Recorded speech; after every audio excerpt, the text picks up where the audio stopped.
first and foremost, for me, UK is not a safe haven bond anymore. So it's not in the club now. Annie and Eric, this is the first time that you have both been back in the studio since the EU referendum Brexit vote. So maybe you'd both like to start off by talking about the fixed income winners following a Brexit. Annie, if you'd like to start. Yeah, thank you, Jessica. It's a pleasure to be with you again here to debate. The biggest winners are safe haven government bonds. There were and are going to be. GDP growth in the Eurozone will be cut.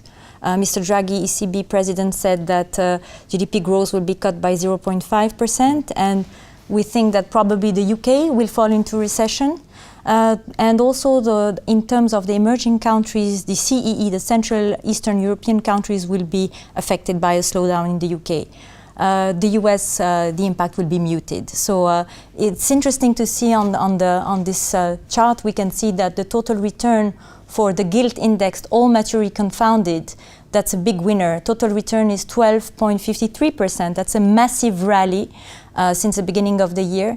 And also all type of government, safe haven government bonds like the US Treasury market as well. You can see total return is almost 6%. So that are the big winners. The S&P has downgraded the UK credit rating by 2 notches from AAA to AA with negative outlook. So that's also impacting confidence in terms of corporate investing, and consumer are reluctant to consume in an already deflationary environment. That's a massive deflationary force that is very bullish for government bonds. So I think that are the big winners. Also, if we can have the chart on the pricing of the UK base rate, you can see that there's a probability of a rate cut now. Remember that the UK, after the US, was also a market where we could see some potential rate hike. Now we see a rate cut. And in the US, it's also fantastic to see that at the beginning of this year, when we first came to debate, markets were pricing 4 rate hikes, then 2 rate hikes. Now 0 rate hike for this end of this year. So that's very bullish for government bonds. And very surprising. So Eric, do you agree with this? Do you agree with the winners that Annie had mentioned? Yes, I partially agree. I agree because safe haven government bonds will perform dramatically. I disagree on UK for 2 things, because first and foremost, for me, UK is not a safe haven bond anymore. So it's not in the club now. There is also a Brexit in the bond market. And secondly, I am reluctant to compare performance in GBP and in US dollar. For me, it's 2 different markets, and it is difficult and sometimes dangerous to compare. So GBP bonds are very good for UK residents, for people whose base currency is GBP, but for foreigners it's a bit dangerous. For me, United States is still the safe haven, and bond yields decreased dramatically in Europe. Now 10-year bonds are already in negative territory.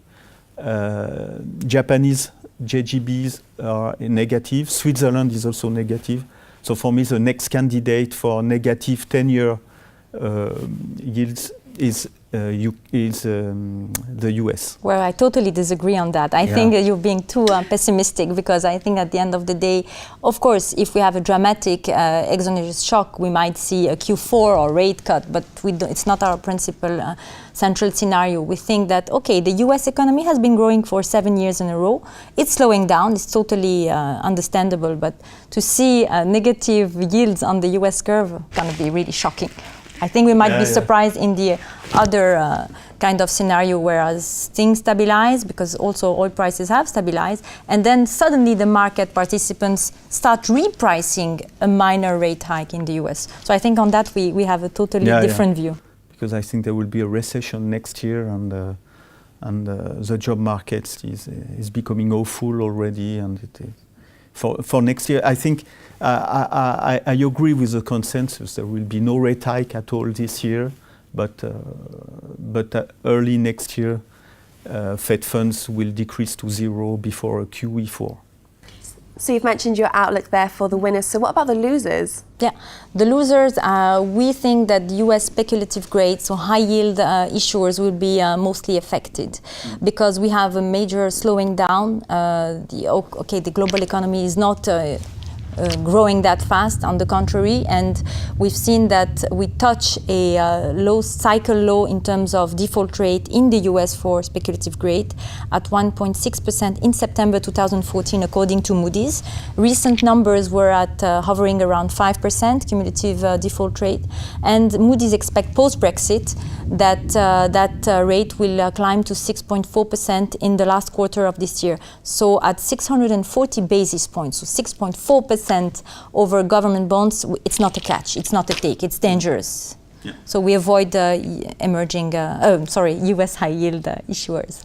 US high yield. So Eric, you're nodding. Do you agree with this? Yeah, I totally agree because it's easy to answer. The winners is high quality and the loser is bad quality, including high yield. But there is also bad quality in other asset classes, such as deeply subordinated bank debt, for example, so CoCos and some hybrid corporates. But globally, yes, I agree with Annie. All risky markets are at risk. So we've talked about the winners and the risky market assets. So what about two of the top trades for the fixed income markets? Eric, if you'd like to quickly start. For me, the next winners are US Treasuries, long bonds, even if the rally was very important recently.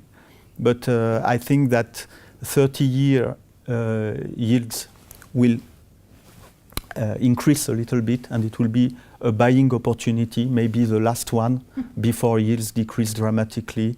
The 30-year below 2%. And the other winner is very high quality emerging markets, triple B and crossover emerging markets.